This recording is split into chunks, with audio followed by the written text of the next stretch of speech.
les présentations, on va passer la parole, la présentation à Dr Rim Faiz. On va essayer un peu de tenir, top chrono, un peu les 10 minutes, voire moins, pour on va enchaîner avec toutes les présentations et après, si on a encore le temps, on va poser les questions à tout le monde. Voilà. Très bien, merci. Est-ce que Sien, vous avez enlevé votre partage? CM, si tu... Comment je le faire? Je ne sais pas. Attends. Non. Comme tout à l'heure. Comme tout à l'heure. C'est-à-dire... Bon, je vais essayer de partager. Il faut désactiver le partage pour que je puisse partager ma présentation. Voilà, c'est mieux.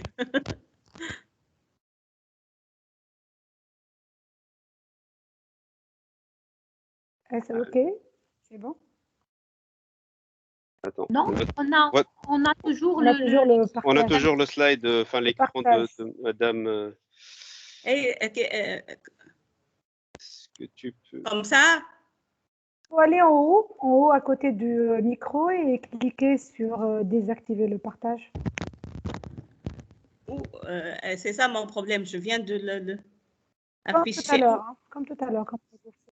C'est en haut. Arrêter le partage. Voilà, c'est comme ça? Voilà. Exactement. Merci. Parfait. Très bien. Parfait, merci beaucoup. Merci. OK. Donc là, je vais essayer de partager ma présentation.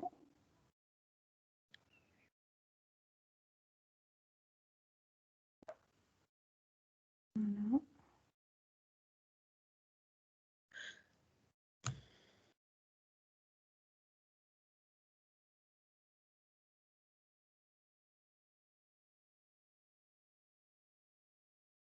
Voilà, est-ce que vous voyez le partage là, c'est bon?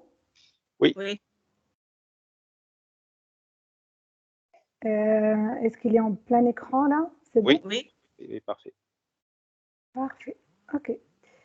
Alors, donc, là, je pense que j'ai commencé. Je vais commencer par la première, voilà.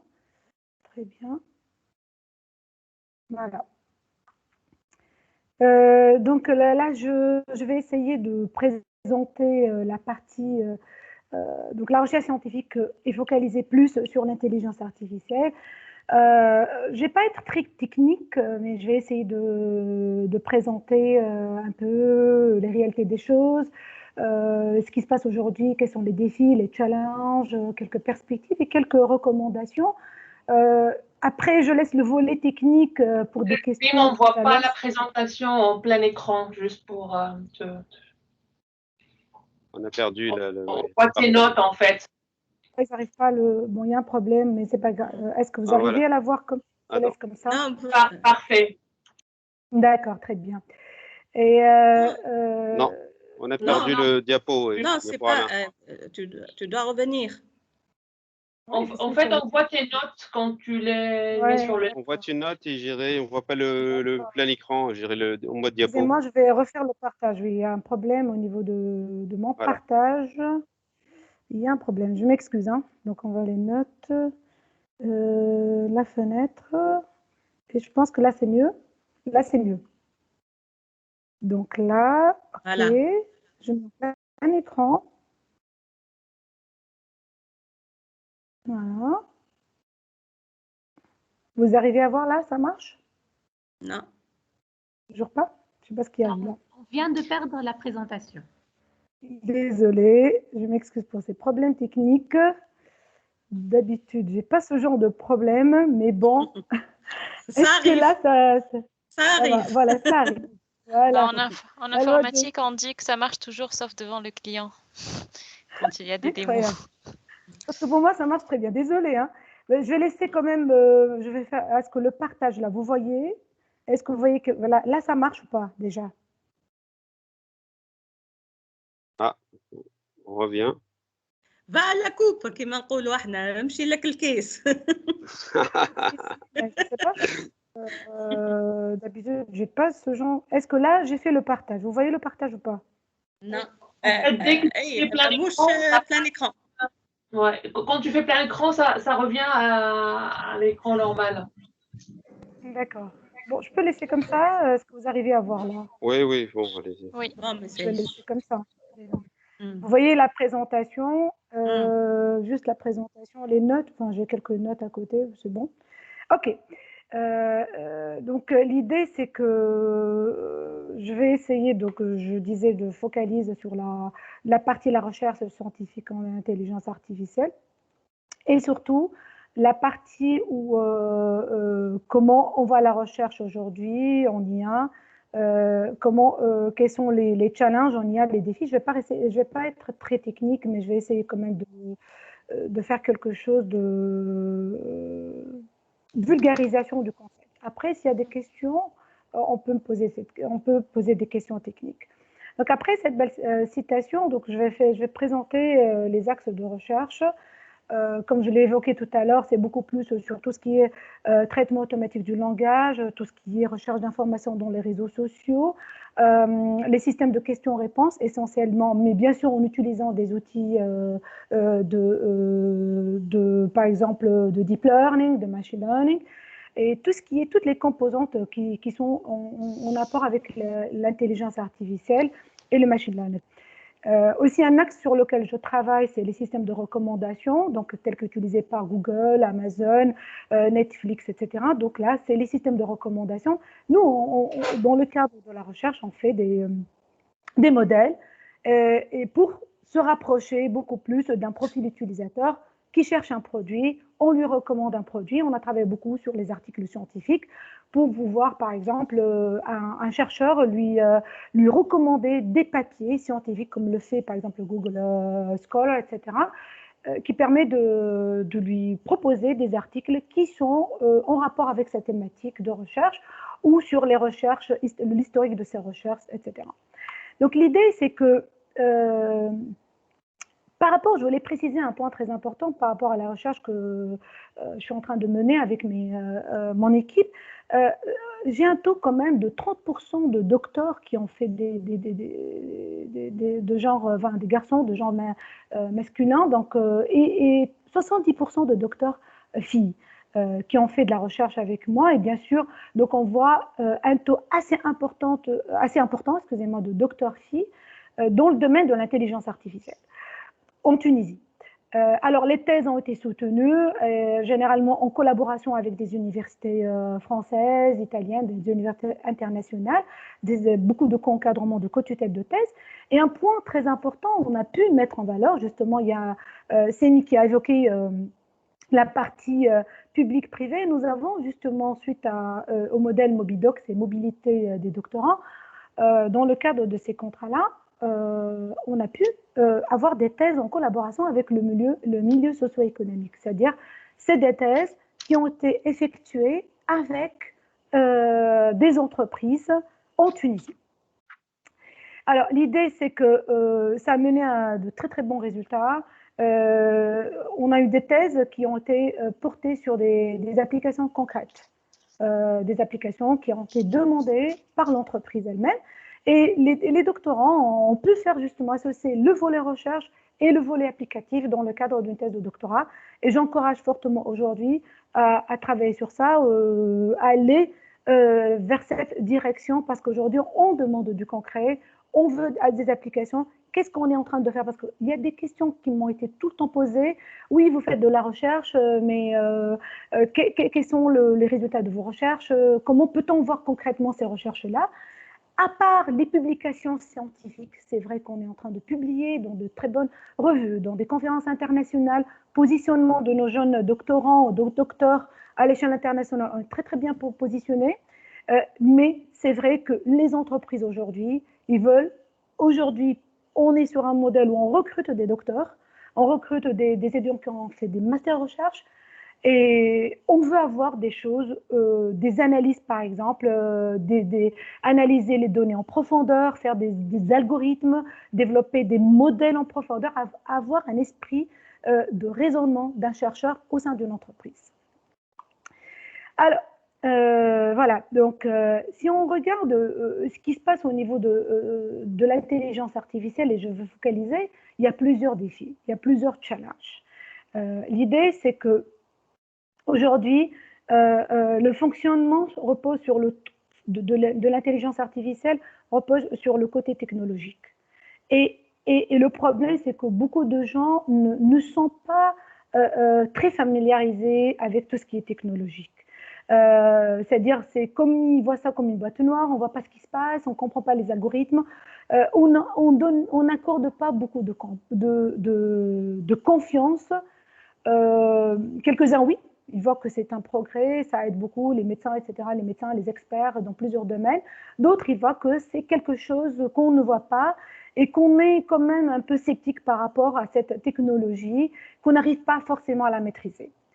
Il y a aussi l'interface humaine, l'avancement, donc les entreprises manquent de professionnels qualifiés, capables de travailler sur ces technologies. Aujourd'hui, un des secteurs, le data science, les experts en intelligence artificielle, machine learning, deep learning, etc., sont très recherchés dans les entreprises.